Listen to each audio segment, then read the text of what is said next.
جن لوگوں کے ماں باپ ناراض ہیں اور وہ جا کے پیر صاحب کی خدمت کرتے ہیں اور میاں ماں کے قدم چومو، باپ کی ٹانگیں دباؤ، ان کی خدمت کرو، تمہارے پہلے مرشد وہ ہیں، ان کو راضی کرو، پھر کسی شیخ کامل کی صحبت میں آنا، دیکھو کیسے دل کی بند کھڑکیاں کھلتی ہیں۔ ایک مرشد تو ناراض کر رہا ہے اور دوسرے مرشد سے تمہیں کیا ملے گا؟ تو راستہ یہیں سے کھلے گا۔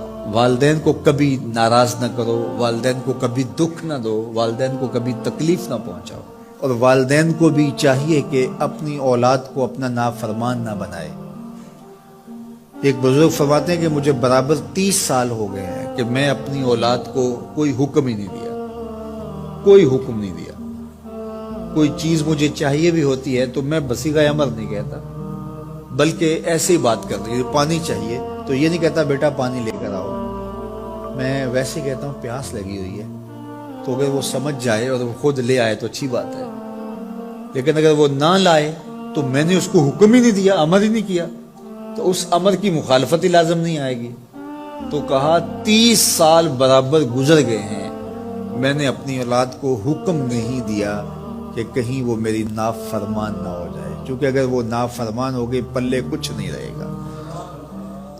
جو اولاد ماں باپ کی نافرمان ہوتی ہے وہ ہوا میں بھی اڑیں، وہ چرخ پہ بھی جھولیں، وہ زمین پہ گرنے والی ہوتی ہیں، کبھی کامیاب نہیں ہو سکتی وہ اولادیں جو ماں باپ کی گستاخ، بے ادب اور نافرمان ہوتی ہیں۔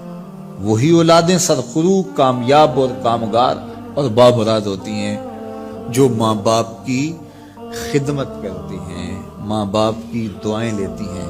وہ ایک بچہ ماں باپ کے پاؤں دبا رہا تھا، تو ایک بچہ ایک بر اعظم میں، دوسرا دوسرے بر اعظم میں، تیسرا تیسرے بر اعظم میں بڑے بڑے کاروبار کر رہا تھا۔ تو کوئی اس کا دوست ملنے آیا، اس نے کہا کہ اس نکمے کو بھی کہیں بھیج دو، فلاں جو ہے وہ یورپ میں ہے، فلاں امریکہ میں ہے، وہاں اتنی بڑی کمپنی اس نے کھولی ہوئی ہے، اس نکمے کو یہاں بٹھایا، اس کو بھیج دو، یہ تو نکمہ کسی کام کا نہیں۔ کہا یہ نکمہ ہی تو میرے کام آ رہا ہے کہ نکمہ۔ حضرت بایزید بستامی کہتے ہیں کہ میں نے اپنی ماں کے آگے ہاتھ جوڑے، میں نے کہا امی تجھے راضی کروں یا رب کو راضی کروں؟ تو اپنے حق مجھے معاف کر دے، اللہ کو میں راضی کر لیتا ہوں۔ ماں نے کہا جاؤ پتر میں اجازت دیتی ہوں۔ گئے جنگلوں میں، ذکر و فکر میں لگے رہے، تنہائی میں اس کو یاد کرتے رہے، دن رات ذکر کے چراغ روشن رکھے۔ 12 سال گزر گئے حق کی تلاش میں۔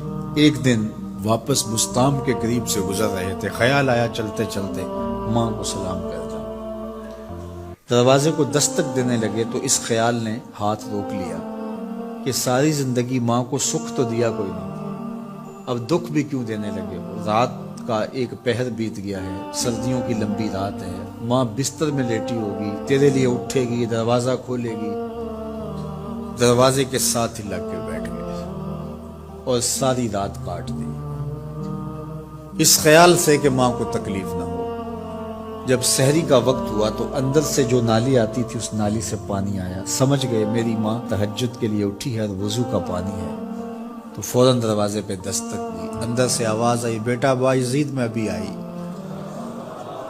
مائیں بیٹوں کے دستک کے انداز سے جان لیتی ہیں یہ کس بیٹے کے ہاتھوں کا لمس ہے۔ 12 سال کے بعد آئے، دستک دی، کہا بیٹا بایزید میں ابھی آئی۔ ماں کی تو نگاہیں ہی دروازے پہ رہتی ہیں۔ اللہ اکبر۔ کہتے ہیں کہ ماں نے دروازہ کھولا، 12 سال جنگلوں کی خاک چھانتے بیت گئی تھی، پراگندہ صورت، بکھرے ہوئے بال، پھٹے ہوئے کپڑے۔ میری ماں کی جب نگاہ میرے پہ پڑی تو اس کی چشمان سے موٹے موٹے آنسو ٹپکنے لگے، اور اس نے ایسے ہاتھ پھیلا کے کہا مالک میرا بیٹا بایزید تیری طلب میں نکلا تھا، تو نے ابھی تک اسے اپنا قرب نہیں دیا۔ حضرت بایزید بستامی کہتے ہیں 12 سال کی ریاستوں سے جو کچھ نہیں ملا تھا ماں کے اٹھے ہوئے ہاتھوں سے مل گیا۔ میں نے کہا مالک میں تجھے کہاں ڈھونڈ رہا ہوں، تو کہاں موجود ہے؟